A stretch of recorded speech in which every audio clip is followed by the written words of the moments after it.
కాశీధన్యతమా విముక్తి నగరీ సాలంకృత గంగయా త్వత్తీరే మణికర్ణిక సుఖకరీ ముక్తిర్హితప్తింకరీ. ఇప్పుడు బ్రహ్మగారికో అనుమానం వచ్చింది. చతుర్ముఖ బ్రహ్మగారు అన్నట్ట, నేను సృష్టించానుగా ఇవన్నీ. నేను ఇదొక్కటే కాదు, కాశీపట్టణాన్ని పరమేశ్వరుడు తీసుకొచ్చాడు, ఆయన ఉంటాడు. బ్రహ్మాండాలు లయమైపోయినప్పుడు కూడా త్రిశూలం మీద పెడతాడు, బాగుంది, చాలా సంతోషం. కానీ నేను సృష్టించినవి ఇంకా చాలా ఉన్నాయి. స్వర్గలోకం ఉంది, దేవతలు ఉన్నారు, భోగాలు ఉన్నాయి, కల్పవృక్షాలు ఉన్నాయి, కామధేనువులు ఉన్నాయి. అవన్నీ కలిపితే గొప్పదా, కాశీపట్టణం గొప్పదా అని ఆయనకు అనుమానం వచ్చింది. స్వర్లోకస్తులిత సహస్సహైశ్చ విభుదై కాశ్యా సమం బ్రహ్మణ. కాశీ గొప్పదా, స్వర్గలోకం, కామధేనువు, కల్పవృక్షం ఇవన్నీ కలిపితే గొప్పదా అనుకున్నట్టు. ఇప్పుడు ఏం చేయాలి బ్రహ్మగారు? ఏది గొప్పది, ఏది బరువైంది చూడాలంటే తక్కెటోటి పట్టుకోవాలా? పట్టుకున్నాడు. బ్రహ్మగారు తలుచుకుంటే తక్కెట ఎందుకు రాదండి? అలా తూయగలిగిన తక్కెటోటి తీసుకొచ్చాడు. తీసుకొచ్చి అక్కడ పెట్టాడు. ఆ త్రాసు పెట్టి మొట్టమొదట స్వర్గలోకాన్ని అంతటినీ తీసుకొచ్చి, స్వర్గలోకంలో ఉన్న భోగాలు, అప్సరసలు, దేవతలు 33 కోట్ల మంది, ఇంద్రుడు, కల్పవృక్షం, కామధేనువు, మిగిలిన లోకాలు, బ్రహ్మాండాలు అన్నీ తీసుకొచ్చి తక్కెట్లో పెట్టాడు. ఇప్పుడు మరి అది ఎంత బరువు, అవన్నీ ఏం మాటలేండి. తక్కెటిలా వండిపోయింది కిందకి, ఇటు పక్కని పైకి లేచిపోయింది. ఇప్పుడు ఇటు పక్క ఏం పెట్టి చూడాలి? కాశీ ఒక్కటి పెట్టి చూడాలి. కాశీ గొప్పవా, ఇవన్నీ గొప్పవా చూడాలి. అందుకని కాశీ పట్టణాన్ని తీసుకెళ్లి తక్కెట్లో ఇతర పక్కన పెట్టాడు. పెడితే కాశీ వీటన్నిటికన్నా గొప్పది కాబట్టి కాశీ క్షోణితలే స్థిత. కాశీ బరువుకి భూమండలం మీదకి వచ్చింది. స్వర్గో లఘుత్వగత, తేలికైపోయింది కాబట్టి పైకి పోయింది స్వర్గం అన్నాడు. స్వర్గం కావాలా, కాశీ కావాలా? బ్రహ్మగారి తక్కెట్లో పైకి వెళ్ళిపోయింది స్వర్గం, తేలికైపోయి బరువు అయిపోయి భూమి మీదకి వచ్చింది కాశీ. అందుకని కాశీ క్షోణితలే స్థిత గురుతరా, అంత బరువైంది కాబట్టి భూమి మీద ఉంది. ఏమిరా ఇంత గొప్ప కాశీపట్నం ఉన్న భరతఖండంలో పుట్టి కాశీ వెళ్ళకపోతే నీ ఎంత కృతజ్ఞుడు ఉంటాడరా, నీ ఎంత పాపాత్ముడు ఉంటాడరా, ఇది శంకరాచార్యుల వారి పరివేదన. కాబట్టి అదిగో అంత గొప్పది. స్వర్గో లఘుత్వం, చాలా తేలికైపోయింది కాశీ ముందు. అప్పటి వరకు పెద్ద గొప్పగా ఇలా పైకెళ్ళిపోయి ఇలా కిందకుండిపోయింది. ఎవరిని ఇటు పట్టినా పైకెళ్ళదేమో అనుకున్నది. కాశీని ఇలా పెట్టేటప్పటికి టక్కలా పోయింది పైకి. కాశీ బరువు వల్ల భూమి మీదకి వచ్చి ఉండిపోయింది. భూమి మీద కాశీ ఉండిపోయింది, స్వర్గం పైన ఉండిపోయింది. ఇక ఈ తక్కెట్లో కాశీ భూమి మీద ఉన్నంతసేపు స్వర్గం కిందకు వస్తుందా? రాదు. అందుకే స్వర్గం పైన భూమి కింద ఉందా అన్నారు ఆయన. ఉంటే మాత్రం మనకు వచ్చిన నష్టమే ఉంది. వాళ్ళు గొప్ప, మనం గొప్ప, కాశీలో ఉన్న మనమే గొప్ప కాదు. అందుకని కాశీ ప్రవేశం అంత గొప్పదైందన్నారు శంకరాచార్యుల వారు. అందుకని కాశీ వెళ్ళడం, కాశీలో కూర్చోవడం, కాశీ విశ్వనాథుణ్ణి సేవించడం అంత గొప్పదైందా అన్నారు. కాశీపట్టణ ప్రవేశం, కాశీపట్టణంలో పరమేశ్వరుణ్ణి సేవించడం, ఇక్కడికొచ్చి కూర్చోవడం ఎంత గొప్పదో చెప్పారు. అందులో అన్నారు, అఖిల కాలంబు శంభు నర్చించిన ఫలంబు సకృదీక్షణమున సంభవించు.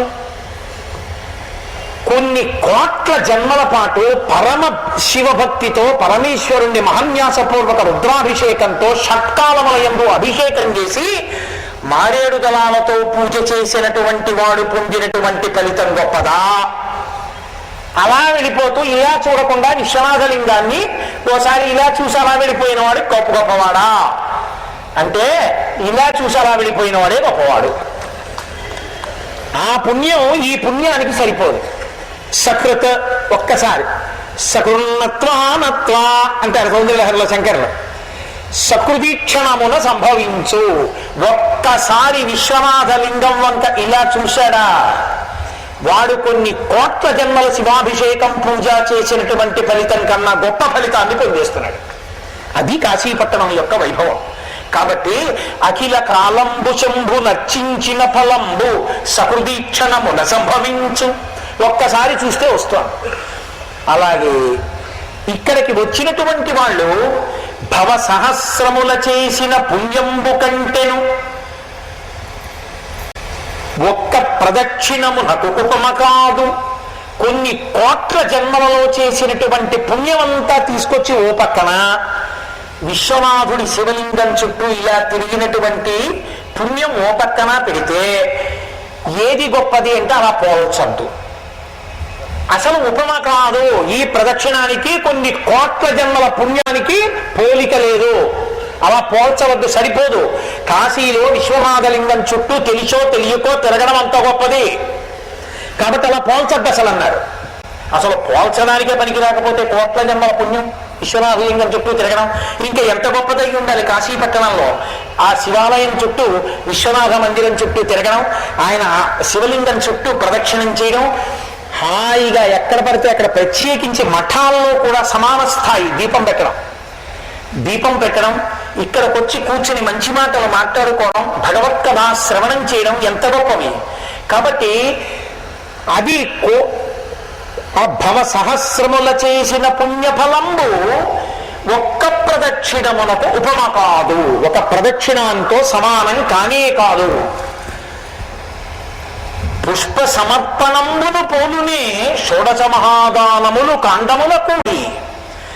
ఒకే ఒక పువ్వు తీసుకెళ్ళి అలా వెళ్ళిపోతూ సశాస్త్రీయంగా పూజ చేశానా అని కూడా చూడకుండా ఇలా విశ్వనాథలింగం మీద పడేసి వెళ్ళిపోయాడు అప్పుడు.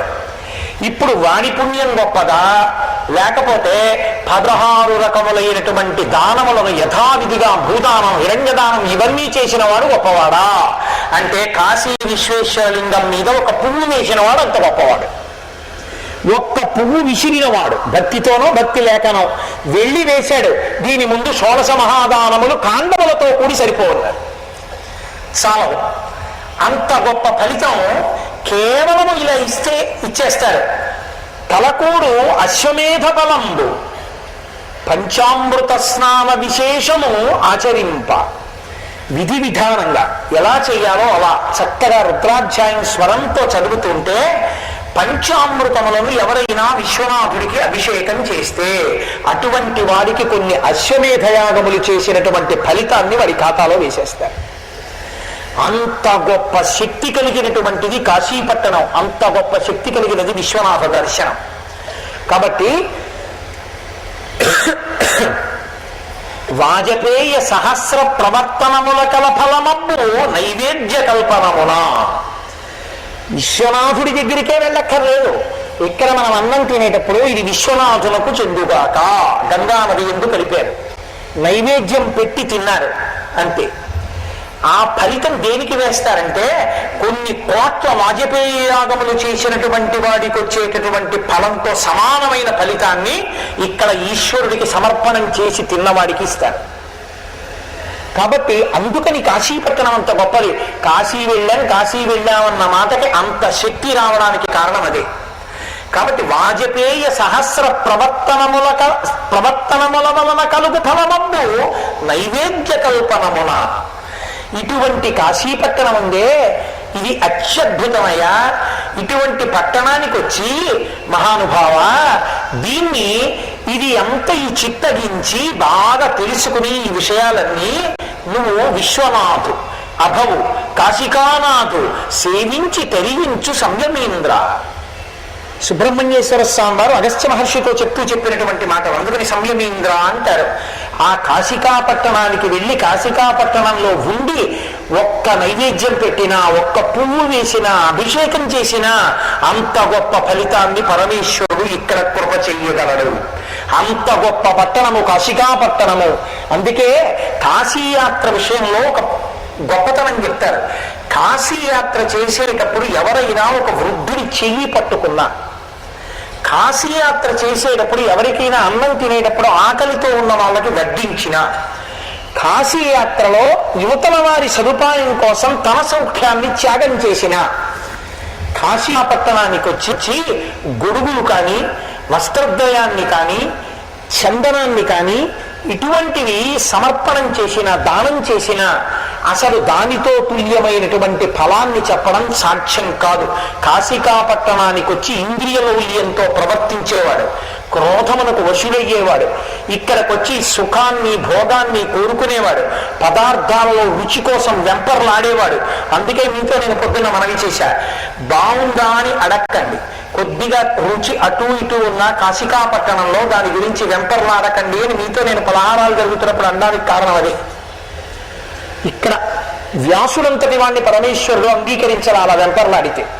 కాశీపట్టణం వెళ్ళి నువ్వు ప్రత్యేకంగా ఏదో చెయ్యాలని ప్రయత్నం అక్కర్లేదు. నీతో కాశీ వస్తున్న వాడిని చెయ్యి పట్టుకు దింపితే, నీతో కాశీ వచ్చినటువంటి ఒక వృద్ధిని పెట్టె నువ్వు పట్టుకుంటే పార్వతీ పరమేశ్వరులు ఇద్దరు ఎంతో సంతోషంతో చూస్తారు వాళ్ళ వంట. అందుకు కదా 40 మూటలు నీకు ఇచ్చాం కొంతమంది నుంచి. ఆ ఫలితం మీకు దక్కాలనే నేను ఆ రోజున మీ అందరికీ ఇచ్చింది. ఈసారి కాశీపట్టణం వెళ్ళి ఎలా సంపాదించుకోవాలో, ఎలా ప్రయత్నించాలో, ఎలా బ్రతకాలో, అసలు ఎలా వెళ్ళాలో మనం నేర్చుకోవాలి తప్ప ఏదో వెళ్ళాం ఏదో వచ్చాం కాదు. అందుకే కాశీపట్టణంలో మధ్యాహ్నం ఏ ఆడది అన్నం వడ్డిస్తుందో ఆమెని అన్నపూర్ణ ఆవహిస్తుంది. ఆవిడే చెప్పుకుంది, కాశికాపట్టణ మధ్యాహ్న కాలమందు. కాశికాపట్టణంలో మధ్యాహ్న కాలంలో ఆడది అన్నం ఎవరికైనా వడ్డించిందా ఆవిడలో అన్నపూర్ణ ప్రవేశిస్తుంది. రేపు వెంటనే అంటే భోజనాల దగ్గర వడ్డన నాకు ఇవ్వండి అని మీ అందరూ ఆ డ్యూటీ అడక్కండి, తెలిసిందా? కాబట్టి మధ్యాహ్న ఒక వృద్ధుడికి సేవ చేయండి, ఒకరి పెట్టె పట్టుకోండి, ఒకరికన్నా ఒకరిని భోజనానికి ముందు పంపించండి, మీ సౌఖ్యాన్ని ఇంకొకరి కొరకు త్యాగం చేయండి. దీన్ని పరమేశ్వరుడు సంతోషిస్తాడు. ఇది ఒక్కటే చెయ్యక్కర్లేదు. కాబట్టి ఇంద్రియ లౌల్యానికి దూరంగా ఉండాలి, కోపానికి దూరంగా ఉండాలి, ప్రశాంతంగా గడపడానికి ఇక్కడ ఉన్నటువంటి రోజులలో ఒక్క క్షణాన్ని వృధా చేసుకోకూడదు. చక్కగా భగవన్నామని చెప్పుకుంటూ కాశీపట్టణ వైభవాన్ని తెలుసుకుంటూ ఎంతో సంతోషంగా మనం కార్యాన్ని చేయవలసి ఉంటుంది. 9 రోజులు మన జీవితంలో మనకి అపూర్వమైనటువంటి కాలం. కాబట్టి అదిగో ఈ కాశీపట్టణం ఉన్నదే ఇది అంత గొప్పది. చంద్రుడు మిగిలిన పట్టణాలన్నిటి మీద పెడతాడు. చంద్రుడు లోకం అంతటి మీద తిరుగుతాడు. చంద్రుడు వస్తే సంతోషించిన వాళ్ళు ఎవరుండరు? అబ్బా చందమామ చందమామ అంటాం. పసిపిల్లల దగ్గర నుంచి వృద్ధుడి వరకు చంద్రుడి యొక్క కాంతి పడుతుంటే సంతోషపడిపోతూ ఉంటారు. కానీ చంద్రుడు ఎంత గొప్పవాడో, చంద్రుడు వస్తే మనం ఎంత సంతోషించినా ఇక్కడొక్క చోటట చంద్రుడు తాను సంతోషిస్తాట కదులుతూ. ఎంత సంతోషిస్తారంటేట చంద్రుడు, అభిషేకమునరించు అమృతధారా వృష్టి మదనాంతకుని ముక్తి మంటపికకు శ్రీ విశాలాక్షి మహాదేవి నిదంపు చెక్కుల నిడచూచు నిరించు మిన్నేటి ఇసుక తిన్నెల మీద చక్రవాకాంగనా సముదయంబు. ఆయన గుంటి విఘ్నేశ్వరు కంఠవేదిపై నిష్ఠుర కంఠవేదిపై కొదమ చుక్కల రాజు విస్తరించు కాయు వెన్నెల ఆనందకాననమున కాలభైరవ దంష్ట్రకు డాలు కొలుపు విధుడు వారాణసి సోమ వీధి చెక్కి అభ్రఘంటాపదంబురన అరుగునప్పుడు. ఇక్కడ వెడుతున్నప్పుడు కాశీపట్టణం మీదట చంద్రుడు పరవశించిపోతాట. ఎందుకంటే చంద్రుడికి ఒక లక్షణం ఉంది. పరమశివుడు లింగస్వరూపంగా ఈ బ్రహ్మాండం అంతా నిండిపోతే పైన ధారాపాత్రగా ఉంటాడు. ఉండి అమృతాన్ని కురిపిస్తూ ఉంటాడు ఆ బ్రహ్మాండం మీదకి. బ్రహ్మాండం శివలింగ రూపాన్ని పొందితే అదే కదా యజుర్వేదంలో ఆ ప్రార్థనా శ్లోకంలో మన రుద్రానికి ఆపాతాళ నభస్థలంత భవన బ్రహ్మాండమా విస్ఫురత్స్ఫాటిక లింగ మౌలి విలసరత్ పూర్ణేందు అంతామృతై. ఆ చంద్రుడి నుంచి కలిగిన అమృతం శివలింగం మీద పడుతూ ఉంటుంది అని. ఆ చంద్రుడు కాశీపట్టణం నుంచి వెళుతూ అనుకుంటాక, అబ్బా అబ్బా అబ్బా అబ్బా ఇవాళ వెళ్ళిపోతున్నాను, కాశీలో నేను వెళ్ళిపోయేటప్పుడు ఒక్క క్షణం వృధా చేసుకోకూడదు అనుకుంటాట. అనుకుని ఆయన అభిషేకమునరించు అమృతధారా వృష్టి మదనాంతకుని ముక్తి మంటపేటకు. అరే వీళ్ళందరూ చక్కగా లోపలికి వెళ్ళి విశ్వనాథుడి మీద నీళ్లు పోసారా, నేను పై నుండిపోయాను, లోపల విశ్వనాథలింగం మీద పోయలేను కానీ ఓ పని చేస్తానని చెప్పి ఆయన ముక్తి మంటపం మీద తన కిరణములతో అమృతధారలు కురిపిస్తూ శివాలయానికి అభిషేకం చేస్తూ వెళ్తాట. కాబట్టి అభిషేకమునరించు అమృతధారా వృష్టి మదనాంతకుని ముక్తి మంటపికకు శ్రీ విశాలాక్షి మహాదేవి నిదంపు చెక్కుల నిడచూచు. విశాలాక్షి మహాదేవి కాశికాపట్టణపు అధిదేవత, మహాతల్లి, పరమశివుని గారాబు ఇల్లాలు. అటువంటి తల్లి బుగ్గలు మెరిసిపోతుంటాయి. మనకి లలితా సహస్రనామ స్తోత్రంలో అమ్మవారి యొక్క చెక్కిళ్ళ కాంతుల గురించి మనం చెప్పుకుంటాం కదా, దర్పణములలో ఉంటాయి, అద్దాల్లో ఉంటాయి. చంద్రుడు అసలే వెన్నెల కురిపిస్తూ ఉంటాడు. అద్దంలా ఉన్నటువంటి అమ్మవారి బుగ్గల్లోట చంద్రుడిని చూపించి, అబ్బా మా ఆయన చంద్రబింబంలా ఉన్నారని ఒక ఆవిడ. ఓ చూసావా వాళ్ళ ఆయన్ని నాతో పోల్చుకుంది అని నేనంత అందంగా ఉంటానన్నమాట. ఓసారి నా ముఖం చూసుకోవాలనుకున్నట్ట. మామూలు అద్దంలో చూసుకుంటే గొప్పతనం ఏముంది? అమ్మవారి మహాభక్తుల్లో చంద్రుడు ఒకడు. మనుశ్చంద్ర కుబేరశ్చలోపాముద్రాచమన్మద అగస్తీరక్తి సూర్యశ్చ ఇంద్రస్కంద శివస్తథ క్రోధ భట్టారకోదే వ్యాద్వాదశామి ఉపాసకా. మహాభక్తుడు అమ్మవారికి. అందుకని ఆ అద్దంలో ఈ అద్దంలో ఎందుకో నేను అమ్మవారి దగ్గరికి వెళ్ళి కూర్చోగలను. నేను వెళ్ళి కూర్చుని ఇలా పైకి తలెత్తి అమ్మ బుగ్గల్లో చూసుకుంటాను నా ప్రతిబింబం అనుకున్నట్టు అనుకుని శ్రీ విశాలాక్షి మహాదేవి నిద్దంపు చెక్కుల నీడ చూచు. తన నీడ విశాలాక్షి మహాదేవి యొక్క చెక్కిళ్ళనబడేటటువంటి అద్దములో చూసుకున్నట్ట. అంత పొంగిపోతాట. పరమశివుడి యొక్క మంటపానికి అభిషేకం. ఆయనంటే భయం, జాగ్రత్తగా ఉంటాడు. తను అనుగ్రహించాడు. నెత్తి మీద పెట్టుకున్నవాడు కాబట్టి ఆయన నెత్తి మీదే అభిషేకం చేస్తుంటాడు గుడి మీద. కాబట్టి అమ్మవారి దగ్గరికి వెడితే స్వతంత్రుడు అమ్మ. కాబట్టి నాన్నగారి దగ్గర అంటే భయం. అమ్మ దగ్గరికి వెడితే ఏముంది? నాన్నగారి దగ్గరికి వెళ్ళి నాన్నగారండి 2-3 మాటలు చేతి మీద కొట్టడానికి కూడా ఏడా అంటారేమో అని. అమ్మ దగ్గరికి వెళ్తే అమ్మ నీకే చెప్పేది, ఇలా చూడు అది బుగ్గలు పట్టుకుని కూడా తిప్పేయచ్చు. అమ్మ దగ్గర స్వాతంత్ర్యం వేరు. అందుకని విశాలాక్షి మహాదేవి నిద్దంపు చెక్కుల నీడ చూచు. అమ్మవారి బుగ్గల అనబడేటటువంటి అద్దాల్లో తన నీడ చూసుకుంటాట. చూసుకుని ఆయన బయలుదేరి వెళ్ళిపోతూ నిరించు నిన్నేటి ఇసుక తిన్నెల మీద చక్రవాకాంగన సముదయంబు. అసలే గంగ తెల్లగా ఉంటుంది, యమున నల్లగా ఉంటుంది. గంగా యమున పక్కన ఉన్నాయనుకోండి, పరమశివుడు శ్రీ మహావిష్ణువు కలిసి నించున్నట్టుంటుంది. అందుకే తిక్కన గారు విరాట పర్వం చేస్తూ కాళిందియును సురనదియును కూడినట్టి ఆ 2 గంగా యమున కలిసి వచ్చాయా అన్నట్టుగా ఉంది నాకు పరమశివుడు విష్ణువు కలిసి వస్తూ ఉంటే అన్నారు. అలా మహానుభావుడు ఆ గంగా నది తెల్లగా మెరుస్తుంటుంది, ఆ నీటి ప్రకాశం. నిన్న నేను విమానంలో వస్తూ గంగ కనబడుతుందేమో అని చుట్టూ ఎవరైనా చూస్తే ఏమనుకుంటారో అని కూడా చూడకుండా కిటికీ పక్కన మా ఉంటే దాని మీద పడిపోయి కిటికీలోంచి చూశాను కింద కనబడుతుందేమో గంగ. ఆ గంగని చూడాలని నాకు తాపత్రయం. అందుకని ఆ గంగ తెల్లగా మెరిస్తే గంగ ఒడ్డు అంతకన్నా తెల్లగా మెరుస్తుంది సైకతం. ఎంత బాగుంటుందో అసలు ఆ ఇసుక. వాటి ఇసుక తెన్నెలు, వాటి మీద కాశీపట్టణం మొత్తం మీద కొంచెం బాధగా కూర్చునేవి ఏవో తెలుసా? రాత్రి ఒక్క చక్రవాక పక్షులే. ఎందుకని అంటే వాటికి అసలే కామం ఎక్కువ. ఎప్పుడు భార్యాభర్తలు కలిసి ఉండాలనుకుంటాయి. వాటికి ఉన్నటువంటి దరిద్రం ఏమిటంటే చీకటి పడేటప్పటికీ వాటికి కళ్ళు కనపడవు కాబట్టి 2 తలకో దిక్కు వెళ్ళిపోయి అక్కడే ఉంటాయి ఇసుక తిన్నెల మీద. అక్కడే మగ చక్రవాకం ఉంటుంది, ఇక్కడేమో ఆడపక్షి ఉంటుంది. కానీ దానికి ఇది కనపడదు, దీనికి ఇది కనపడదు. దానికోసం ఇది, దీనికోసం అది బెంగెట్టు కూర్చుంటాయి.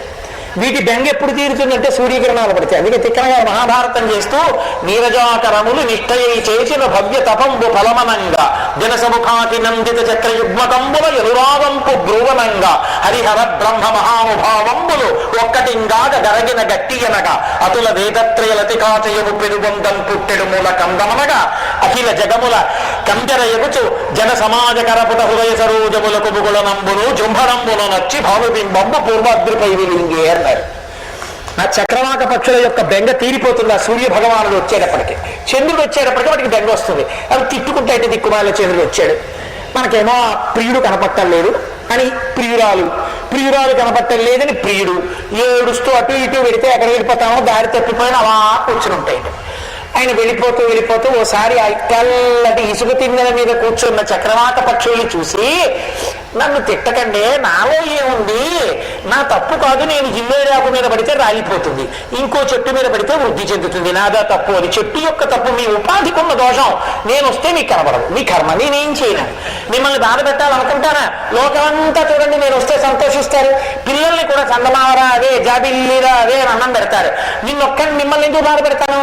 మీ ఉపాధి దోషం, మీరు దండ పెట్టుకోకండి నా మీద, నన్నేం అనకండి అని నిరించు నిన్నేటి ఇసుక తిన్నెల మీద చక్రవాకాంగనా సముదయంబు. నా చక్రవాకాంగనలు ప్రత్యేకించి ఎవరిని సముదాయించాలి? మగాయన్ని పర్వాలేదు, కొంచెం ధైర్యంగా ఉంటాడు. ఆడవాళ్ళని బిక్కు పెట్టుంటారు, ఆయన కనపడలేదండి. అందుకని చక్రవాకాంగనలు ఆ ఆడపక్షుల దగ్గరికి వెళ్ళి తన కిరణములతో తన చేతులతో ముట్టుకుని ఏం దండ పెట్టుకోకండి, నేను వెళ్ళిపోతున్నాను కదా, నేను ఇంకొంచెం చూడాలంటే సూర్యుడు వచ్చేస్తారు, మీకు కనపడుతుంది, నన్ను నేను తిట్టుకోకండి, ప్లీజ్ ఏమనుకోకండి అని కాసేపు వాటికి సముదాయించి వెళ్ళిపోతాడు. కాబట్టి నిరయించు నిన్నేటి ఇసుక తింగల మీద చక్రవాకాంగన సముదయించు అని డుంకి విఘ్నేశ్వరునిష్ఠుర కంఠవేదిపై కొదమ చుక్కల రాజు గుస్తరించు. ఒక్క డుంకి విఘ్నేశ్వరుడి యొక్క కంఠం మీద మాత్రం చంద్రబింబం ఉంటుంది అని లోకంలో ప్రసిద్ధి. అందుకని తన చంద్రబింబం ఆయన కంఠం మీద ఉండబట్టి ఆయనకి డుంటి విఘ్నేశ్వరుడు అని పేరు వచ్చింది. మీకు చెప్తే ఆ డుంటి విఘ్నేశ్వరుడు ఏమిటో, ఆయన కథ ఏమిటో, ఆయన అల్లరేమిటో, ఆయన గురించి పరమశివుడు ఎంత స్తోత్రం చేశారో విశ్వనాథుడు, ఆ విషయాలన్నీ మీరు ఏదో రోజు చెప్పే ప్రయత్నం చేస్తాను 9 రోజుల్లో. అయితే ప్రయత్నిస్తానులేండి, తప్పకుండా చెప్పే ప్రయత్నం చేస్తాను. గణపతి కదా వదిలిపెట్టేయకూడదు. కాబట్టి ఆయన తాను చంద్రుడు, ఆ చంద్రుడే ఈయన కంఠం మీద ఉన్నాడు. ఎంత సంతోషంగా ఉంటుంది. ఏదో నేనే నా ప్రతిబింబాన్ని నిలువుగడ్డంలో చూసుకుని ఇలా ఇలా అనుకున్నట్టు నేనే ఆయన కంఠం మీద ఉన్నాను అనుకుని మురిసిపోయి ఆ చంద్రుట ఓసారి ఇలా చూసి ఈయన ఆయన్ని చూస్తే ఓ నాంశే అక్కడ ఉందని సంతోషంగా అలా చూసుకుని వెళ్ళిపోతాడు. కొదమ చుక్కల రాకు గుస్తరించు డుంటి గణపతి కంఠం మీద ఉన్న చంద్రబింబాన్ని పలకరించి ముందుకెడతాడు. అలా వెళ్ళిపోతుంటే కాయు వెన్నెల ఆనందకాననమున, ఆనందకాననం అసలే ఇది. ఈ కాశీపట్టణం ఆనందకాననంలో కాయు వెన్నెలలు కురిపిస్తట్టలాగా. మన అదృష్టం అండి, మనం కార్తీక మాస శుక్లపక్షంలో వచ్చాం. ఇప్పుడు బయటికి వెళ్ళి అనుభవించవచ్చు ఆ వెన్నెలని, ఆ చంద్రుడు వెళ్ళడాన్ని అనుభవించవచ్చు. కాబట్టి కాయు వెన్నెల ఆనంద కాననమున కాలభైరవు దంష్టకుడాలు కొలుపు. కాలభైరవుడు ఈ పట్టణానికి అంతటికీ కూడా మహానుభావుడు, కాపలాదార్. ఆయన యొక్క కోర చూస్తే హడిలిపోతారు. ఆయన పేరే భైరవుడు. భై అని అరుస్తాడు కాబట్టి, భై అన్న రవం ఉన్నవాడు కాబట్టి ఆయన ఇంకో పేరు అట్లా భైరవుడు అంతే. అందుకే కాశీ వెళ్ళి ఇంటికి వెళ్ళిపోయిన తర్వాత గంగ పూజ చేసి కాలభైరవుడికి గారెలమాల ఇవ్వండి అని చెప్పి, గారెలమాల అంటే మాంసం పెట్టాలి, మాంసానికి బదులుగా మినుము. అందుకని గారెల దండ ఒకటి తీసుకొచ్చి ఓ కుక్కని తీసుకొచ్చి దాన్ని వెళ్ళ వేస్తాడు. కుక్కకి భైరవుడికి సంబంధం ఏంటండి అంటే భౌ అని అరుస్తుంది. అందుకని కాలభైరవుడికి అది సంకేతం. పైగా ఇక్కడ జీవుడి శరీరాన్ని విడిచిపెట్టినప్పుడు మొట్టమొదట ఆ కుక్కే కనపడుతుంది. పాపం చేసిన వాడైతే తరిమితే దిక్కు తెన్ను లేక పరిగెత్తి అగ్నిహోత్రంతో ఉన్న జ్వాలలు ఉన్న ద్వారంలోంచి యమలోకంలోకి వెళ్తాడు. ఎవరు కార్తీక శుద్ధ పౌర్ణమి నాడు జ్వాలాతోరణం కింద పరమశివుడితో కలిసి వెళ్ళారో వాళ్ళు యమసదనంలోని అగ్నిజ్వాలల కింద నుంచి వెళ్ళారు. కారణం ఏమి అంటే కాలభైరవుడు పరమేశ్వర స్వరూపం. ఆయన దంస్త్ర, ఆయన కోర స్పష్టంగా కనబడింది అనుకోండి, హడిలిపోతారు పాపులు. అందుకని పాపం ఉన్న వాళ్ళని భయపెట్టడానికి చంద్రుడు అలా వెళ్ళిపోతూ తన వెన్నెల ఆయన కోర మీద పడేటట్టు చేసి, ఆయన కోర కాంతితో కనపడేటట్టు సారి చేసి, తస్మాత్ జాగ్రత్త. మా స్వామి పరమశివుని యొక్క అనుగ్రహం ఉన్న వాళ్ళే ఇక్కడ ఉండగలరు తప్ప లేని వాళ్ళు ఇక్కడ ఉండలేరని చెప్పడానికి ఒకసారి కాలభైరవు దంస్ట్రకు గాలు కొలుపు. విధుడు వారాణసి సోమవీధి చెక్కి ఆ చంద్రుట ఈ వారణాసి పట్టణంలో ఉన్నటువంటి సోమవీధి నుంచి వెళ్ళేటప్పుడు చంద్రుడు వెళ్ళవలసిన పథంలో వెళ్ళిపోతూ మిగిలిన వాళ్ళు చంద్రుడిని చూసి పొంగిపోతే ఆయన వారాణసి పట్టణం నుంచి వెళ్ళేటప్పుడు ఆయన పొంగిపోతట్టు ఇవన్నీ చేసుకుంటూ విధుడు వారాణసి సోమవీధి చెక్కి అభ్రఘంటాపదంబున అరుగునప్పుడు ఆకాశంలో విడుతూ చంద్రుడు మురిసిపోయే పట్టణం కాశీపట్టణం. చంద్రుణ్ణి చూసి మిగిలిన చోట్ల మనం మురిసిపోతే చంద్రుడు మురిసిపోతాడు కాశీపట్టణం మీద ప్రయాణం చేస్తూ. అంత గొప్ప పట్టణం కాశీపట్టణం.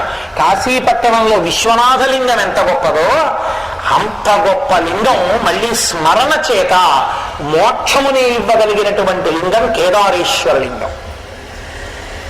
కేదారేశ్వరుణ్ణి ప్రతిరోజు నిద్ర లేవగానే ఒకసారి ప్రాతకాలమునందు మళ్ళీ ప్రదోషకాలమునందు అలవాటుగా చేసుకుని ఓం కేదారేశ్వరాయ నమః 2 మాటలు రోజుకంతే, ఉదయం సాయంకాలం ఉభయ సంఖ్యలో ఏంటో అన్నాడు అనుకోండి, వారికి మోక్షం ఇచ్చేస్తానన్నాడు. అందుకే హిమాలయాల్లో ఉన్న కేదారేశ్వరుడు కన్నా కాశీపట్టణంలో ఉన్న కేదారేశ్వరుడు చాలా ఉదారుడు.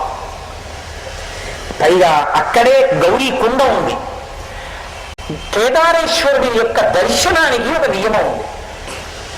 కేదారేశ్వరుడి దగ్గరికి వెడితే చాలు కోరికలు తీరుతాయి, అనుగ్రహాన్ని పొందేస్తారు. కానీ ఎలా వెళ్ళాలి అంటే ప్రాతకాలమునందు మర్చుడు హరత్ పాపాభిదానము హరత్ శ్రోత పూర్వమునందు మునింగి మహాజ్యోతిర్మయంబు మునిధ్యాతవ్యంబు శాశ్వతంబైన కేదారేశ్వరలింగంబు సంప్రీతించేవి భజించి బడయున్ సంప్రీతి కామ్యార్థ సిద్ధార్థుల తెల్లవారుజామున వెళ్ళాలి. వెళ్ళి కేదారేశ్వర లింగాన్ని దర్శనం చేసే ముందు గంగానదిలో స్నానం చేసి కేదారేశ్వర లింగం దగ్గరికి వెళ్ళి అభిషేకం చేసేటప్పుడు ఓంకారేశ్వర లింగం అని ఇక్కడే కాశీపట్టణంలో బ్రహ్మగారు తపస్సు చేశారు. తపస్సు చేస్తే అకార ఉకార మకారములతో 3 లోకములకు 3 మూర్తులకు 3 కాలములకు మూలమైన భేదముగుచు తుదిక భేదమయ్యొప్పారు బ్రహ్మమనగ నీవే పాలనయన అని అకార ఉకార మకారముల చేత బ్రహ్మ విష్ణు శివస్వరూపములుగా సమీకృతమై జ్యోతిర్లింగంగా ప్రకాశించాడు. ఇక్కడ ఓంకారేశ్వర లింగంగా ప్రకాశించినప్పుడు వరమిచ్చాడు. అభిషేకం చెయ్యాలి అంటే నమక చమకములు స్వరము తెలిసి ఉండాలి. స్వరం ఉదాత్త అనుదాత్త స్వరిత స్వరంలో చదవాలి. అభిషేకం ఎవరు కూర్చున్నారో వాళ్ళకి కూడా అభిషేక ప్రక్రియ తెలిసి ఉండాలి. తెలిసి తెలియని వాళ్ళు కూర్చుంటే అభిషేకాన్ని సక్రమంగా చేయలేదు. ఎందుకంటే అభిషేక విధానం ఒకటి ఉంది రుద్రకామ్యంలో, ఎంత చక్కగా చెయ్యాలో అలాగే చెయ్యాలి అభిషేకాన్ని. కాబట్టి ఇప్పుడు రుద్రం రాకపోతే అభిషేకం చేయకూడదు. రుద్రం వచ్చినా కొన్ని అధికారములు ఉన్నవాళ్ళు తప్ప లోపలికి వెళ్ళకూడదు. నా రుద్రో రుద్రమచ్చేత్, అందరికీ మహన్యాసం చెప్పరు, వాళ్ళకి మహన్యాసం చెప్పి అభిషేకం చేయించరు. కానీ ఓంకారేశ్వరుడు ఒక్క కాశీపట్టణంలో ఒక గొప్ప వరం ఇచ్చాడు. బ్రహ్మగారు పరమశివుడు జ్యోతిర్లింగంగా నిలబడినప్పుడు ఇక్కడ ఓంకారేశ్వర లింగంగా ఆయన స్తోత్రం చేశాడు. స్తోత్రం చేస్తే ఆయన అన్నాడు, ఈ కాశీపట్టణం వచ్చిన వాళ్ళు కానీ ఇతర చోట్ల కానీ, అంటే ఇతర చోట్ల అన్ని చోట్ల సంభవములు కావు, ప్రత్యేకించి కాశీపట్టణానికి వచ్చినప్పుడు నమక చమకములు స్వరంతో చెప్పడం రాకపోయినా ఎవరు వచ్చి శివలింగం ముందు నిలబడి నా స్తోత్రాన్ని బ్రహ్మగారు చేసింది చేస్తారో అటువంటి వాళ్ళు నమక చమకాలతో రుద్రాధ్యాయంతో సశాస్త్రీయమైనటువంటి అభిషేకాన్ని నాకు చేసిన ఫలితాన్ని వాళ్ళకి అనుగ్రహించేస్తాను అన్నది. అందుకే అశ్వమేధయాగాలు చేసిన ఫలితం ఎంత గొప్పదో అంత ఫలితం ఇక్కడ అభిషేకానికి. ఇక్కడ అభిషేకం చేసుకునేటప్పుడు మిగిలింది రాకపోయినా కనీసం ఇది ఒక్కటి చెప్పగలిగితే వాడు సశాస్త్రీయాభిషేకం చేసేసినట్టే. అందుకే కేదారలింగాన్ని పూజించాలంటే తెల్లవారుజామునే వెళ్ళి గంగానదిలో స్నానం చేసి చక్కగా కేదారలింగం దగ్గర నిలబడి ఈ అభిషేక మంత్రాన్ని బ్రహ్మగారు చేసిన దాన్ని చదివి అప్పుడు లోపలికి వెళ్ళి చక్కగా ఆయన మీద కాస్త పదార్థం వేసి బయటికి రావడం సర్వోత్కృష్టమైన పద్ధతి. మీకు నేను ఒక్కసారి వినిపిస్తాను, వినండి. ఇటువంటి కాశీపట్టణంలో వినడం కూడా అదృష్టమే. నమ ఓంకార స్వరూపాయ నమ సర్వరూపస్వరూపిణి నమో రుద్రాయ నమో భవాయ నమ శర్వాయ నమ ఉగ్రాయ నమ సామయజుస్వరూపాయ నమో నాదాత్మని నమో బిందుకలాత్మని నమో లింగాయ నమో లింగస్వరూపాయ నమో భీమాయ నమ పశుపతయే నమస్తారస్వరూపాయ నమ శివాయ నమ కపర్దిని నమ శితికంఠాయ నమో మీఢుష్టమాయ నమో గరిష్ఠాయ నమో సిపివిష్ఠాయ నమో హ్రస్వాయ నమో బృహతే నమో వృద్ధరూపిణి నమ కుమార గురవే నమ శ్వేతాయ నమ కృష్ణాయ నమ పీతాయ నమ అరుణమూర్తయే నమో ధూమ్రపర్ణాయ నమ పింగళాయ నమ కిన్నీరవర్చసే నమ పాటలవర్ణాయ నమో హరితతేజసే నమో నానావర్ణస్వరూపాయ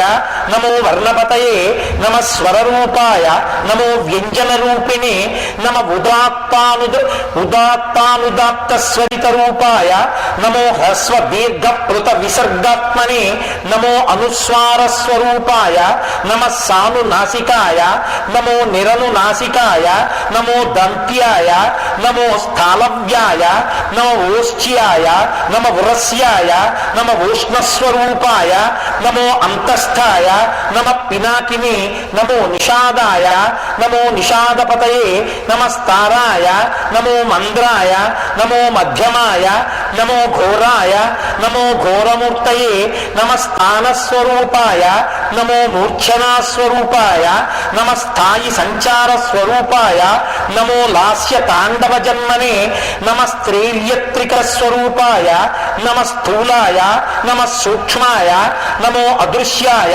నమో ఆర్వాచీనాయ నమ పరాచీనాయ నమో వాక్ ప్రపంచ స్వరూపాయ నమ ఏకాయ నమో అనేక భేదాయ నమ సదసత్పతయే నమ శబ్ద బ్రహ్మణే నమ పరబ్రహ్మణే నమో వేదాంత వేద్యాయ నమో వేదపతయే నమ పార్వతీశ్వరాయ నమో జగదీశ్వరాయ నమో దేవదేవాయ నమ శంకరాయ నమస్తుభ్యం మహేశ్వర నమస్తుభ్యం జగదానంద నమస్తుభ్యం చంద్రశేఖర నమస్తుభ్యం మృత్యుంజయ నమస్తుభ్యం త్రయంబక నమస్తే పినాకహస్తాయ నమస్తే త్రిశూలధారిణే నమస్తే త్రిపురఘ్నాయ నమస్తే అంధక నిషూధనాయ కందర్పదర్పదలనాయ నమో జాలాంధకారయే నమ కాలాయ నమ కాలకూట విషాదినే నమో భక్త విషాద హంతే నమో నమః.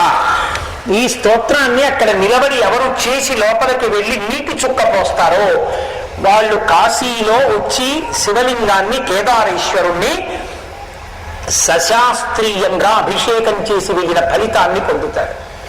అందుకే నోటి మాట చెప్పి నేను ఊరుకున్నాను అనుకోండి, మీకు విలితిగా ఉంటుంది కదా. రేపు నేను ఖచ్చితంగా 5:30 కేదార్ ఘాట్కి వస్తాను. రేపు ఎవరెవరు కేదార్ ఘాట్కి వస్తారో వాళ్ళందరం కూడా సంకల్పంతో గంగా నదిలో స్నానం చేసి కేదారనాథుడి ముందు నిలబడి, గోపాలకృష్ణ గారు మైక్ అవి అరేంజ్ చేయండి పోర్టబుల్. రేపు మన అందరం కూడా శాస్త్రంలో ఎలా చెప్పారో అలా చక్కగా ఈ స్తోత్రాన్ని అందరం చదివి కేదారనాథుడి దగ్గరికి వెళ్ళి అందరూ ఇది బయట చెప్పేశాక లోపలికెడితే ఓం కేదారేశ్వరాయ నమః, ఓం కేదారేశ్వరాయ నమః అంటూ వెళ్ళి మీ చేతిలో ఉన్న ద్రవ్యాన్ని శివలింగం మీద పోసి ముట్టుకుని నమస్కరించి వద్దాం. కార్తీక మాసంలో మనం కాశికా పట్టణానికి వచ్చినందుకు ఒక అద్భుతమైన విషయాన్ని చక్కగా చేసి మనకి శాస్త్రం ఏ అనుగ్రహాన్ని కటాక్షించిందో ఆ అనుగ్రహాన్ని రేపటి రోజున పొందుదాం. అక్కడ కేదారనాథుడిని దర్శనం చేసిన తర్వాత మనం విశ్వనాథ దర్శనానికి వెళదాం. ఉదయం వెళ్ళి ఇవాళ మీరు విశ్వనాథుడి గురించి కాశికాపట్టణం గురించి కొంత విన్నారు. రేపు మళ్ళీ నేను కొన్ని విషయాలు మీతో మనవి చేస్తాను. విశ్వనాథ దర్శనం చేసుకుని చక్కగా ఎదురుగుండా శ్రీచక్రేశ్వరుడు ఉన్నాడు. శ్రీచక్రేశ్వర దర్శనాదులు పూర్తి చేసుకుని మనం కామకోటి మఠానికి వచ్చి పలహారం స్వీకరించి అక్కడి నుంచి బయలుదేరి అదిగో క్రతువు జరుగుతున్నటువంటి ప్రాంగణానికి మనం వెళదాం. కాబట్టి రేపు ఎవరు 5:30 కేదార్ ఘాట్కి రాగలరో వాళ్ళందరం కూడా చక్కగా కలిసి మనం ఈ కార్యక్రమాన్ని నిర్వహణ చేద్దాం. అంత గొప్ప కాశీ. మీరు ఒక్కొక్క రోజు ఒక్కొక్క విశేషాన్ని మీకు నేను మనవి చేస్తుంటాను. చక్కగా విని తెలుసుకుని మీరు మళ్ళీ మళ్ళీ కాశీ వచ్చినప్పుడు అనుష్ఠించి ధన్యులు అవుదురుగాలి. మనం ఇవాళ అసుర సంధ్య వేళ దాటి ఉన్నాం, కాశికాపట్టణంలో ఉన్నాం. కాబట్టి నేను ఒక్కసారి ద్వాదశలింగ స్తోత్రాన్ని మీతో చెప్పిస్తాను. మీ అందరూ కూడా ఏకకంఠంగా చెప్పండి, మనం పూర్తి చేద్దాం. రేపు మాత్రం ఖచ్చితంగా 4 గంటలకి ప్రసంగం ప్రారంభం అవుతుంది, 6 గంటలకి పూర్తయిపోతుంది. 6 గంటలకి పూర్తయిపోగానే ఖాళీగా ఉండకూడదు. సంధ్యావందనం చేసుకునే వాళ్ళు సంధ్యావందనం చేసుకుని కార్తీక మాసంలో దీపం ఎక్కడెక్కడ పెట్టాలి అన్నది నియమం చెప్పారు. దేవాలయంతో సమాన స్థాయిలో ఉండేవి ఏవి అంటే నదీ తీరం కానీ మఠం కానీ. మన అదృష్టం ఏంటంటే మనం పలహారం చేస్తున్నది, చాలా మంది పడుకుంటున్నది కంచి కామకోటి మఠం. ఒకనొకనాడు నడిచే దేవుడైన పరమాచార్య స్వామి వారు కాలినడకన కాంచీపట్టణం నుంచి కాశికాపట్టణం ప్రవేశం చేస్తుంటే ఎంతమంది వేద పండితులు ఇక్కడున్న పూర్వతరం వాళ్ళకి తెలుస్తుంది. బెనారస్ విశ్వవిద్యాలయం పండితుల దగ్గర నుంచి అసలు ఎక్కడెక్కడి పండితులు ఇక్కడికి వచ్చి పరమాచార్య స్వామి వారికి స్వాగతం పలికారు. మహానుభావుడు ఆ కంచికామకోటి మఠంలో ఉన్నారు. అటువంటి మఠంలో మీరు నిద్ర చేస్తున్నారు. అక్కడ మఠంలో పలహారం చేస్తున్నాం. సార్వభౌమ పీఠమైనటువంటి శృంగగిరి మహానుభావులు ఎటువంటి వాళ్ళు అధిష్ఠించారు. శంకర భగవత్పాదుల యొక్క జన్మస్థలాన్ని కనిపెట్టిన మహాపురుషుడు సచ్చిదానంద శివాభినవ నృసింహ భారతీ స్వామివారు. ఎన్నో సిద్ధులకు ఆలవాలం నృసింహ భారతీ స్వామివారు. అసలు ప్రాతస్మరణీయులు మహానుభావులు చంద్రశేఖర భారతీ స్వామి వారు సమస్త శాస్త్రముల యొక్క సమాహార స్వరూపం, భూమి మీద నడిచి వెడుతున్న అపర శారద, ఇప్పుడు శృంగగిరి పీఠానికి ఆధిపత్యం వహిస్తున్న శ్రీ శ్రీ శ్రీ భారతీ తీర్థ మహాస్వామి వారు. అటువంటి శృంగగిరి పీఠంలో మనం అన్నం తింటున్నాం, అటువంటి శృంగగిరి పీఠంలో పడుకుంటున్నాం.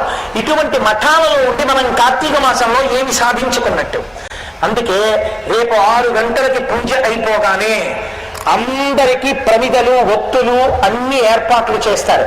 చక్కగా రేపు భగవన్మూర్తులను పెడతాం.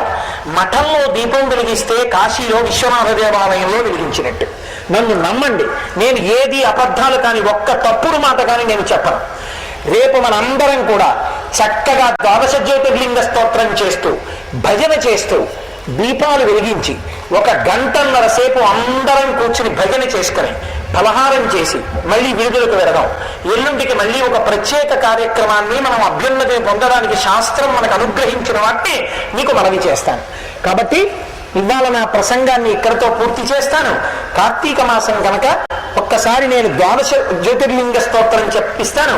అందరూ కూడా ఒక్కసారి ఆ 12 లింగాల్ని స్మరిస్తూ కళ్ళు మూసుకుని నమస్కారం చేస్తూ నేను చెప్పిన స్తోత్రాన్ని చెప్పండి. పరమపావనమైన మఠంలో ఉన్నాం, ఎదురుగుండా స్వామి హనుమ ఉన్నారు. చక్కగా అందరూ నమస్కారం చేస్తూ చెప్పండి. సౌరాష్ట్ర దేశే వసుధావకాశే జ్యోతిర్మయం చంద్రకళావతంసం. ఏమిటి ఇంతమంది కంఠం అంటే?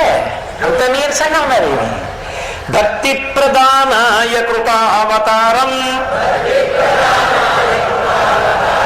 తం సోమనాథం శరణం ప్రపద్యే.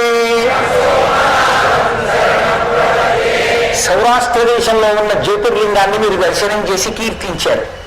శ్రీశైల శృంగే వివిధ ప్రసంగే శేషాద్రి శృంగేపి సదా వసంతం తమర్జునం మల్లికపూర్వమేనం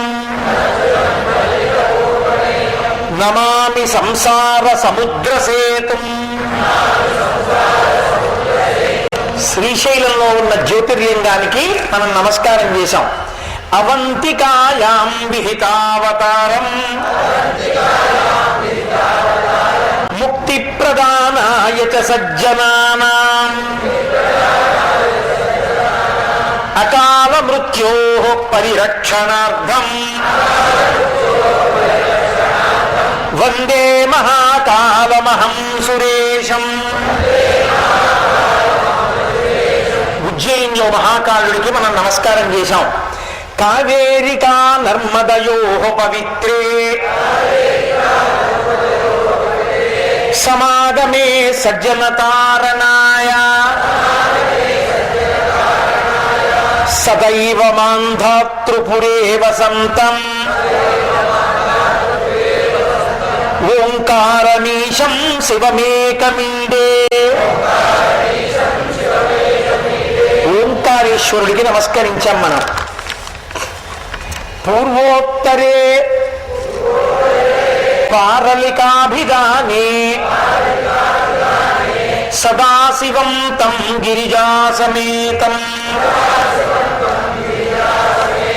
సురాసురారాధిత పాదపద్మం శ్రీవైద్యనాథం శరణం ప్రపద్యే.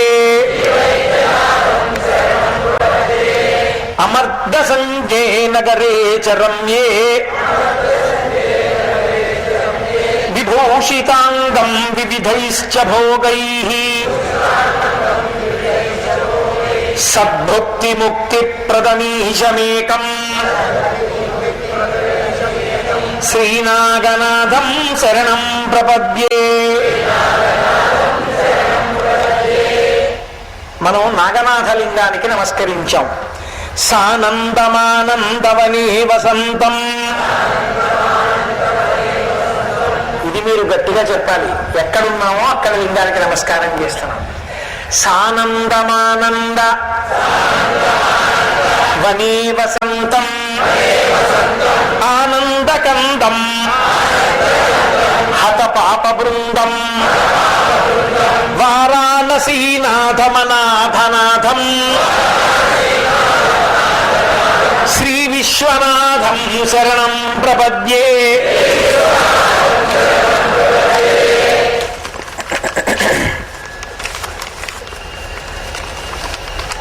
యోడాకినీ శాకినికా సమాజే నిషేవ్యమాన పిశితాశనైశ్చ సదైవ భీమాదిపద ప్రసిద్ధం తం శంకరం భక్తహితం నమామి. భీమేశ్వరలింగానికి నమస్కరించాం. శ్రీతామ్రపర్ణి జలరాశి యోగే నిబధ్య సేతుం నిశిబిల్వపత్రై శ్రీరామచంద్రేణ సమర్పితం తం రామేశ్వరాఖ్యం సతతం నమామి. రామేశ్వరలింగానికి నమస్కారం చేశాం. సింహాద్రి పార్శ్వేపి తటే రమంతం గోదావరీ తీర పవిత్ర దేశే యద్దర్శనాత్ పాతక జాతనాశః ప్రజాయతే త్రయంబకమీశమీడే. త్రయంబకలింగానికి నమస్కరించాం. హిమాద్రి పార్శ్వేపి తటే రమంతం సంపూజ్యమానం సతతం మునీంద్రైః సురాసురైర్యక్ష మహోరగాద్యైః కేదార సంజ్ఞం శివమీశమీడే. ఏలాపురీ రమ్య శివాలయేస్మిన్ సముల్లసంతం త్రిజగద్వరేణ్యం వందే మహోదార తరస్వభావం సదాశివం తం ధిషణేశ్వరాఖ్యం ఏతాని లింగాని సదైవమర్త్యాః. ఇది శంకర భగవత్పాదులు ఈ జాతికి అందించినటువంటి అమృత భాండం. మహానుభావుడు ఉద్ధరించడానికి ఎన్ని రచనలు ఇచ్చానో మహాపురుషులు. ఆయన అరికాళ్ళు నాలుకతో నాకినా నిజంగా మనం ఆయనకి కృతజ్ఞత చెప్పలేం. ప్రాతపటంతో మలమానసాశ్చ తే పుత్ర పౌత్రైశ్చ ధనైరుదారైః సత్కీర్తిభాజః సుఖినో భవంతి. బాగా జ్ఞాపకం పెట్టుకోండి. స్నానం సంకల్పంతో చేయాలి. స్నానం చేసేటప్పుడు నిక్కర్లు వేసుకోవడం, కుట్టిన బట్టలు వేసుకోవడం దోషం. వేదం పటల పన్నం అంగీకరించదు. గంగాది పవిత్ర నదులలో అలాంటి స్నానం చేయకూడదు. అంచు కలిగినటువంటి బట్ట, తెల్లటి బట్టని లుంగీలాగైనా కట్టుకోండి, పర్వాలేదు. మగవాళ్ళు ఆడవాళ్ళకి వస్త్రధారణలో నిజమేమీ ఉండదమ్మా. వాళ్ళ వస్త్రధారణ గురించి నేను అసలు మాట్లాడను. కాబట్టి వాళ్ళు కట్టుకుని వాళ్ళ వస్త్రధారణలో వాళ్ళు వస్తారు. మగవాళ్ళ గురించే నేను చెప్తున్నది. తెల్ల పంచ కట్టుకోండి, అంచు ఉన్న పంచ కట్టుకోండి, లుంగీలా కట్టుకోండి. స్నానం చేసిన తర్వాత పొడి వస్త్రం కట్టుకుని దేవాలయంలోకి వెళ్ళాలి. ఒక్క మణికర్ణికాది యుద్ధానికి మినహాయింపు. బయటికి వచ్చి స్తోత్రం చేయడం, దాని గురించి నేను వేరే మీతో మాట్లాడతాను. కాబట్టి బయటికి వచ్చి ఒళ్ళు తుడుచుకొని పొడి బట్ట కట్టుకుని ఒక ప్లాస్టిక్ కవరో చేతికి సంచో తెచ్చుకోండి. తడి బట్టలు అందులో పెట్టుకోండి. పెట్టుకుని పాతాళ గంగా జలమజ్జన నిర్మలంగా భస్మ త్రిపుండ్ర సమలంకృత పాలభాగా గాయనం దేవము నిభక్త జనాభవంతం అని స్నానం చేయగానే విభూతి పుండ్రాలు పెట్టుకుని బొట్టు పెట్టుకుని శంభో శంకర హర హర మహాదేవ జయ జయ శంకర హర హర శంకర అంటూ బయలుదేరి మనందరం విశ్వనాథుడి దర్శనానికి వెళదాం. డుంకి గణపతికి రేపు మొట్టమొదట నమస్కారం చేసుకుని వందన నీషు పుత్ర శుభ వందన నిండు సమాన గాత్రణ వందన నేకదంత శుభ వందనము వరాహ పూజిత అంటూ మహానుభావుడికి నమస్కారం చేసి వందనములు గ్రహింపుమా అని ఆయనకి నమస్కారం చేసి అక్కడి నుంచి బయలుదేరి విశ్వనాథ దర్శనానికి వెళదాం. కాబట్టి మీ అందరూ కూడా తడి బట్టలు వేసుకోవడానికి ఓ సంచి, పొడి బట్ట కట్టుకోవడానికి సంచిలో ముందు తెచ్చుకోండి. అప్పుడు ఆ పొడి బట్టలు కట్టుకుని ఎవ్వరూ చొక్కాలు వేసుకోవద్దు, బనీన్లు వేసుకోవద్దు. మన జన్మాంతరంలో చంకలో సెగ్గడ్డ వేస్తే చెయ్యి చొక్కా బనీని ఇప్పుడు తిరుగుతున్నావా లేదా? ఇక్కడ ఏదైనా విరిగితే కట్టేస్తే చొక్కాలు ఇప్పుడు తిరుగుతున్నావా లేదా? విశ్వనాథ దర్శనానికి వెళ్ళేటప్పుడు మర్యాద పాటించాలి కేదారలింగం దగ్గరికి వెళ్ళేటప్పుడు. కాబట్టి చొక్కా బనీను ఎవ్వరూ వేసుకోవద్దు. ఉత్తరీయం ఒక్కటే కప్పుకోండి. మీకు చెప్పడం కాదు, నేను కూడా ఏం వేసుకోను అలాగా. ఉత్తరీయం కప్పుకుని వెళదాం, చక్కగా విశ్వనాథుడి దర్శనం చేసుకుందాం. ఇప్పుడే కదా విన్నారు, మహానుభావుడి దర్శనం అంటే ఎంత గొప్ప దర్శనమో. అదే మాటల దర్శనం కాదు, సుకృదీక్షణమును సంభవించు. ఇలా చూస్తే చాలు అంత పుణ్యాన్ని ఇస్తాడు. రేపు విశ్వనాథుడిని దర్శనం చేసుకుని వద్దాం. కాబట్టి అందరూ 5:30 కల్లా అక్కడ ఎవరున్నారో వాళ్ళకే ఇది. ఆ తర్వాత నేనెవరి కోసం ఎదురు చూస్తానని మాత్రం మీరు చూడవద్దు. నేను ఖచ్చితంగా ప్రాతకాలమునందు మర్చుడు హరత్వాపాభిధాన హృద ప్రోతస్ పరివాహమునందు మునింగి అని కదా, తెల్లవారుజామున స్నానం చేసి వెళ్ళాలి కేదారేశ్వరుడి దగ్గరికి. అందుకని మీకోసం నిర్మించు. కాబట్టి మీరే ఆ వేళకి అక్కడికి రావాలి. మీరు ఎలా రావాలో ఏవో మీరు నిర్ణయించుకోండి. కాబట్టి అలా వస్తే చక్కగా మనందరం కలిసి ఈ నమక చమకాలకి ప్రత్యామ్నాయ స్తోత్రం చేసి కేదారేశ్వరుణ్ణి సేవించి విశ్వనాథ దర్శనం చేసుకుందాం. ఇవాళ నేను ఇక్కడితో ఆపేస్తున్నాను. కానీ ఇప్పుడు ఉపన్యాసం మొదలెట్టే వేళ ఇతర చోట్ల ఇక్కడ పూర్తయింది. ఇది కాశీపట్టణం యొక్క వైభవం. కాబట్టి ఇప్పుడు ఇక్కడి నుంచి పాపం దూరం వెళ్ళవలసిన వాళ్ళు ఉన్నారు, మాతాజీ హనుమాయులందరూ. కాబట్టి వాళ్ళందరూ బయలుదేరాలి. కాబట్టి మళ్ళీ ప్రయాణ సౌకర్యం దొరకదు. మనం కూడా పలహారం చేసి కంచి వెళ్ళవాలి, కంచి కామకోటి మఠానికి వెళ్ళవలసిన వాళ్ళు ఉన్నారు. కాబట్టి ఇప్పుడు ఈ మంగళం చెప్పేసిన తర్వాత బయలుదేరి మనందరం చక్కగా అక్కడికి వెళదాం. మనందరం గౌరవంతో మాతాజీ బయలుదేరిపోయేంత వరకు మాత్రం దయచేసి ఎవరు కదిలిపోవద్దు. అది ఆవిడ పట్ల గౌరవం. శివ సంకల్పమస్తు. ఆ తల్లి ఎంత సహృదయంతో చేశారో ఆవిడ సంకల్పం ఇవాళ ఇలా మనందరికీ అనుగ్రహాన్ని ఆవిడ పెట్టుకున్న సంకల్పం ఇన్ని వేల మందిని కరింపజేసింది. అది మనసులో ఆ శుద్ధి లేకుండా అది కుదిరేది కాదు. అందుకని ఆవిడ బయలుదేరి బయటికి వెళ్ళిపోయేంత వరకు అందరం ఇలాగే ఉన్నాం. ఆవిడ లేచి వెళ్ళేటప్పుడు లేచి నిలబడండి. ఆవిడ మర్యాదగా వెళ్ళిపోయాక మనం వెళదాం. మంగళాశాసనపరై వదాచార్య పురోగమై సర్వైశ్చ పూర్వైరాచార్యై సత్కృతాయాస్తు మంగళం. మంగళం కోసలేంద్రాయ మహనీయ గుణాత్మనే చక్రవర్తి తనూజాయ సర్వభౌమాయ మంగళం. ఉమా కాంతాయ కాంతాయ కామితార్థ ప్రదాయినే శ్రీగిరీశాయ దేవాయ మలినాథాయ మంగళం. కరచరణ కృతం వా కర్మవాక్కాయజం వా శ్రవణనైజం వా మానసం వా అపరాధం విహితం వా శ్రవణేత్తక్షమస్వా శివ శివ కరుణాబ్ధే శ్రీ మహాదేవ శంభో. సర్వం శ్రీ ఉమామహేశ్వర పరబ్రహ్మార్పణమస్తు. స్వస్తి.